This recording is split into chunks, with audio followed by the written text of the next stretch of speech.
Good morning বন্ধুরা, কেমন আছো তোমরা সবাই? আশা করি সবাই খুবই ভালো আছো। আর এখন বাজে হচ্ছে 5:30। আমি তাড়াতাড়ি উঠে গিয়েছি, তার কারণ হচ্ছে আজকে প্রচুর কাজ আছে। আর ঝটপট করে আগে বাড়ির কাজগুলো সেরে নিই, তারপরে নিচে যাব, কারণ আমি নিচে গিয়ে সকাল সকাল আমাকে রান্না বান্না করতে হবে।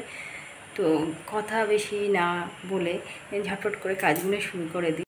ঈশান এখনও ঘুমাচ্ছে, ওই জন্য এখনও মশারিটা টাঙানোই আছে। আর এখানে আমি তাড়াতাড়ি চেষ্টা করছি যাতে ঘরটা ক্লিন করা যায়, মানে এখন ঝাড়ু লাগিয়ে একটু ঘরটা ক্লিন করব। স্টিক দিয়ে যেহেতু আমি ঘরটা মুছি, সেই কারণে খুব তাড়াতাড়ি কিন্তু আমার ঘর মোছাটা হয়ে যায়, মানে এত সময় লাগে না। তো তারপরে আমাকে আবার যেতে হবে দোকানে, কারণ এখন আমি একটু রান্না বান্না করব সকালবেলা। তো নিচে গিয়ে দেখলাম যে আলুটা দেখছি নেই। তো এই যে আমি এখন চললাম দোকানের দিকে। তো দেখতে পাচ্ছ কেউ বাইরে ছিল, আমার শব্দের ভিতরে চলে এসছে। আর এখনও গেট খোলা হয়নি, মানে এখনও আমাদের বাড়িতে কেউ ঘুম থেকে ওঠেনি, এবং কাজের মাসি এসেও এখনও নক করেনি।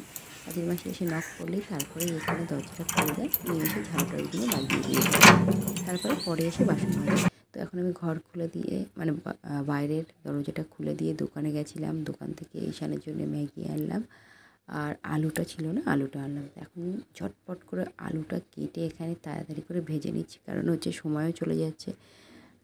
এখন তো আমি জানতাম ট্রেনে যাব, সেই জন্য আমি তাড়াহুড়ো করছিলাম। তো পরে শুনলাম যে আমাকে এত জিনিসপত্র নিয়ে ট্রেনে যেতে হবে না, কারণ ট্রেনে গেলে প্রচুর হ্যাপা হয়ে যায় ব্যাগ ট্যাগগুলো নিয়ে গেলে। আর মর্নিংয়ে ট্রেন মানে জানো, কাজের লোকগুলো যায়, কাজের মাসিরা যায়, ওরে বাবারে, মানে ওঠার জন্যে ট্রেন একদম পারফেক্ট নয় সকালে গাদাখানি লাগেজ নিয়ে।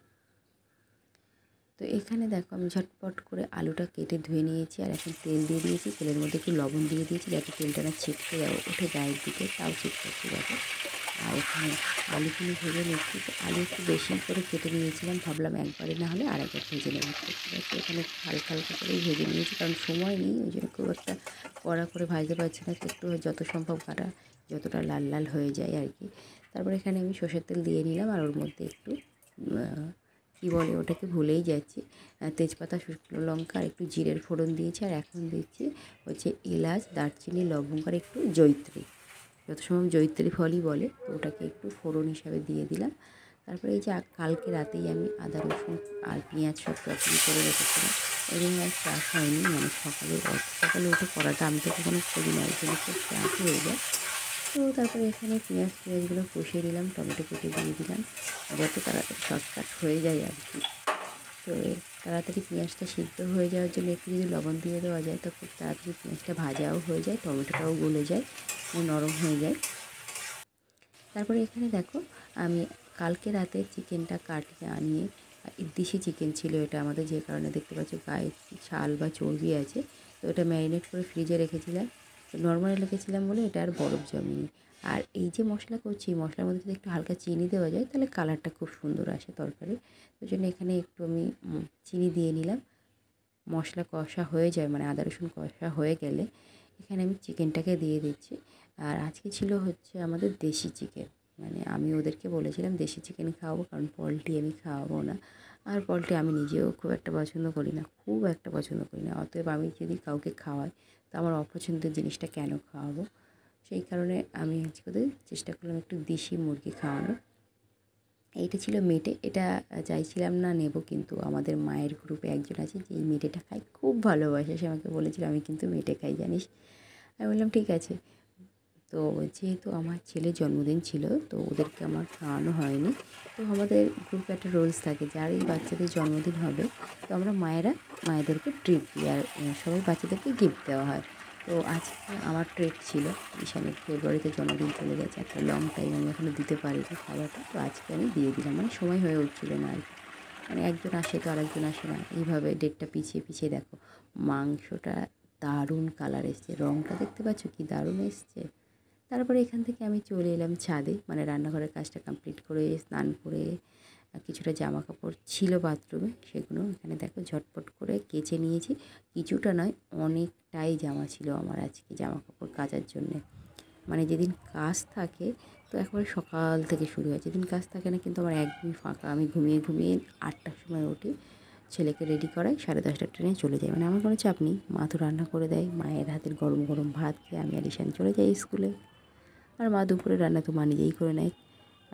সবজি কাটা মাছ কাটা থেকে শুরু করে সব নিজেই করে নেওয়া। তো আমার তো কোনো প্রেশারই থাকে না, মানে বুঝতেই পারছো, আমি তো রিল্যাক্সে ঘুম থেকে উঠি, আমার উপরে ঘরটা ক্লিন করি, ঈশানকে রেডি করি আর স্কুলে নিয়ে চলে যাই। 2-1 দিন এরকম প্রেশার হয়ে যায়। একদম রেডি হয়ে গেছি। আর আজকে তোমাদেরকে একটা জিনিস দেখাবো, যেটা ছিল এই যে দেখতে পাচ্ছ, কালকে আমি এই নতুন পলাটা কিনেছি, যেটা তোমাদেরকে এখনও দেখাইনি। আজকে একটু হাতে হালকা করে দেখিয়ে দিচ্ছি। তো এটা আমি বাড়িয়েছি, তোমাদেরকে ঠিকঠাক দেখাবো। খুব রিজনেবল প্রাইসে আমি এটা কিনেছি, আর আমার খুব ক্লোজ ফ্রেন্ডের কাছ থেকেই নিয়েছি। তো আজকে ট্রেনে যাব না, ঝামেলাই নেই, আজকে যাব আমি বাইকে। তার কারণ অনেক কিছুই আছে, রিভিল আস্তে আস্তে করবো। তার কারণ হচ্ছে আজকে আমাদের মাদার্স গ্রুপে আমার হচ্ছে দিন, যেটা আমি ওদেরকে খাওয়াবো।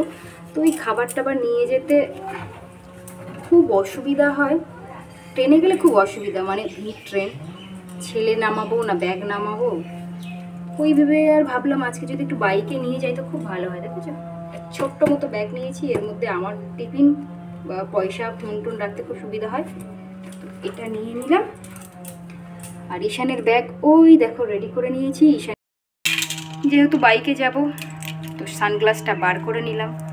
অনেক দিন সানগ্লাস পরা হয়নি, কেন ট্রেনে তো সানগ্লাস টানগ্লাস চটকে দিয়ে বেরিয়ে যাবে।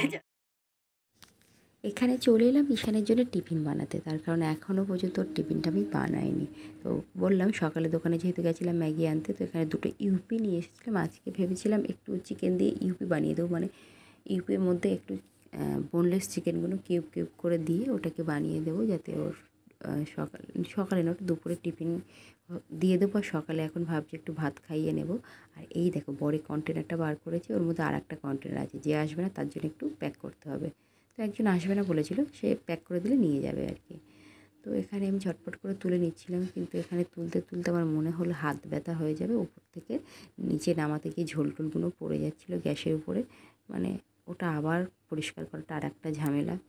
তো তাই ভাবলাম যে এখানে যখন হচ্ছে না, তো কড়াটাকে একটু নিচের দিকে নামিয়ে নিই, কারণ এখানে সত্যিই অসুবিধা হচ্ছে।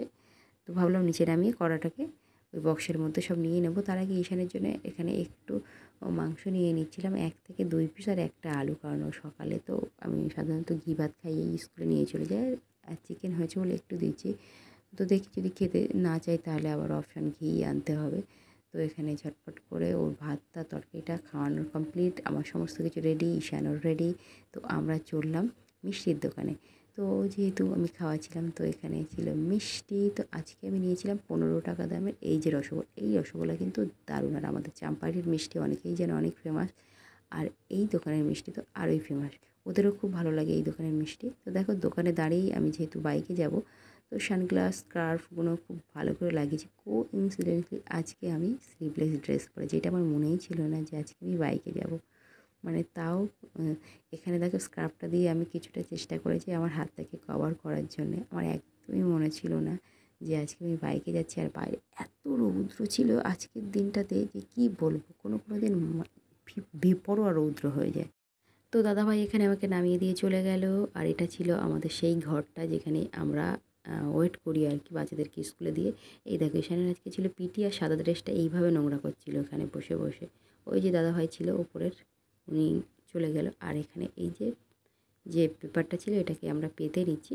এখানে বসবো এখন, আপাতত আমি একা এসেছি, পরপর সবাই চলে আসবে। এখন এখানে আমরা প্রায় 8 জন মতো থাকি, তো আজকে অনেকেই আসবে না, অ্যাবসেন্ট আছে। তারপরে এই দেখো দাদাভাইয়ের এখানে, মানে এই বাড়ির দাদাভাইয়ের এখানে ফুল বাগান ছিল। তো ঈশান খুব বায়না করছিল একটা ফুল পেরে দেওয়ার জন্য। সাধারণত আমার গাছেই ফুল বেশি ভালো লাগে, কিন্তু ঈশানের বায়নাতে আমি সেটা আর করতে পারলাম না, ওকে দিতেই হলো ফুলটাকে। দেখতে পাচ্ছ এটা বেয়ে উপরে উঠে ফুল পাড়তে যাচ্ছিল, এত দুষ্টু যে বলার মতো নয়। তারপরে ওকে বললাম ওখানে বসো, এক্ষুনি সৌরিশ চলে আসবে। তো চট জলদি, ওর খুব গরম লাগছিল বলে এখানে এই যে গ্লুকন্ডি যেটা নিয়ে গেছিলাম, বললাম তাড়াতাড়ি ফিনিশ করো, এগুলো ফিনিশ করেই তোমাকে স্কুলে পাঠাতে হবে। আর আমার লাগছিল প্রচণ্ড গরম, তার জন্য এখানে থেকে একটু ঠান্ডা জল খেয়ে নিচ্ছে। এটা ভেবো না এটা আমি লিমকা খাচ্ছি, একদমই নয়, এটা ঠান্ডা জল। ঈশান ভাবলো লিমকা খাচ্ছি, তাই ও একটু টেস্ট করে দেখলো। প্রতিমা বলেছে ওর যেন মুখ না আসে, আর ধারা ছবি তুলছে। বল লাইভে ভ্লগ, নে ওর বলো। আমি তাকিয়ে আছি, ওইদিকে তাকা শুধু, ও কাকে ফটো তুলতে দেয়? রসগোল্লাই তো তুলছি। রসগোল্লা তুলছে। সকালে তোমাদেরকে আমার হাতে একটা পলা দেখাচ্ছিলাম, তো এই পলাটা আর একটা নিয়ে এসেছে, আর একজন নেবে। দেখতে পাচ্ছ স্বস্তিক এই পলাটা কিন্তু অসাধারণ ডিজাইন, আর যেহেতু খুব ট্রেন্ডিংয়ে আছে ওই জন্য আমিও একটা নিলাম, আর আমার বান্ধবীর জন্যও এখানে আর একটা অর্ডার করেছিলাম, ওটাই আজকে এনে দিল। তো পলার ডিজাইনটা তোমাদের কেমন লেগেছে অবশ্যই কমেন্ট করো। এই পলার ভিডিও আমি কিন্তু খুব তাড়াতাড়ি আরেকটা দিয়ে দেবো, তোমরা দেখতে পেয়ে যাবে আরও ডিজাইন। তারপরে দেখো এখানে আমাদের আজকে লাঞ্চ হচ্ছিলো, সবাই সবার বাড়ি থেকে কিছু কিছু নিয়ে এসেছিলো, আর আমি নিয়ে এসেছিলাম বললাম চিকেন মিষ্টি।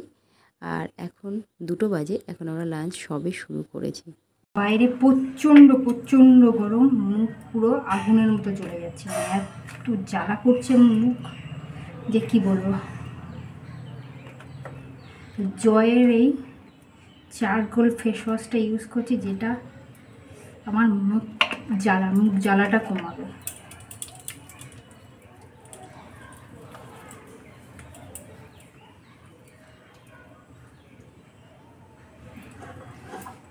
এটা দিলে তো মুখটা দারুণ ঠান্ডা হয়ে যায়।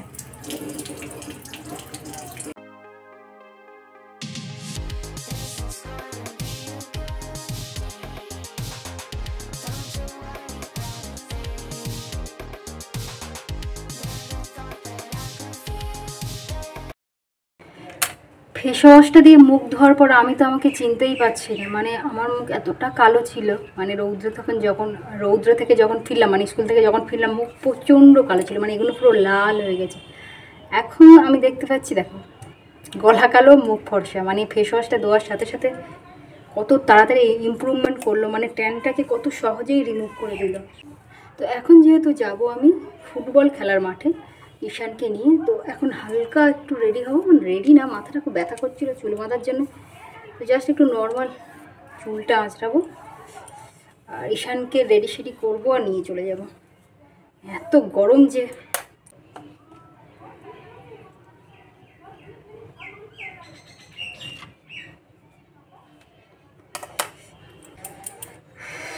একটু সানস্ক্রিন লাগিয়ে নিচ্ছি, কারণ মুখ এখনও প্রচণ্ড জ্বালা করছে, মানে এইগুলো রীতিমতো জ্বালা করছে, এত বাইরে রৌদ্র তাপ। তাও আমি আজকে বাইকে গেছিলাম, মানে আরও বেশি এফেক্টেড হয়েছে।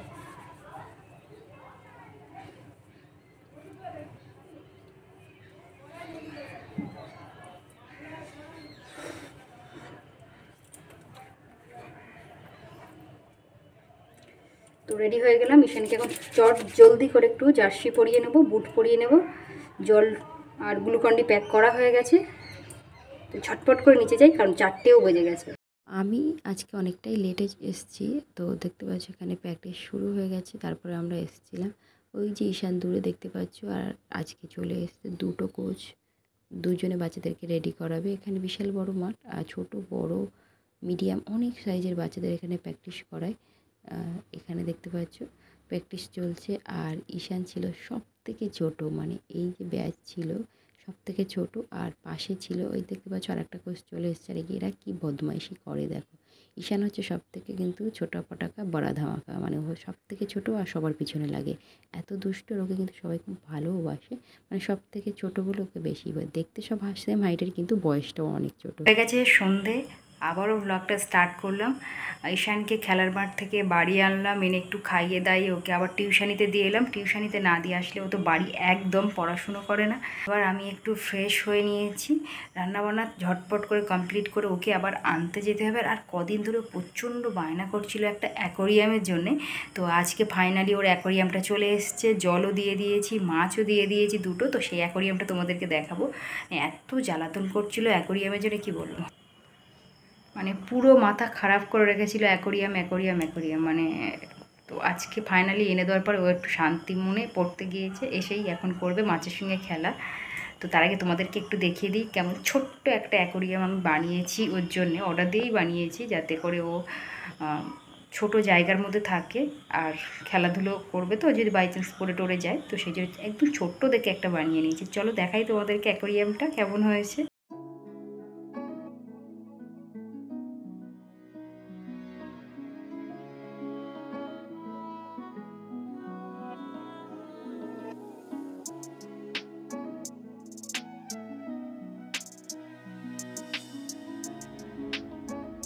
আজকের মতো ব্লগটাকে আমি এখানেই এন্ড করব। সবাইকে জানাই গুড নাইট, আবার দেখা হচ্ছে নতুন ব্লগে, তাদের সময় ভালো থেকে সুস্থ থাকো, বাই।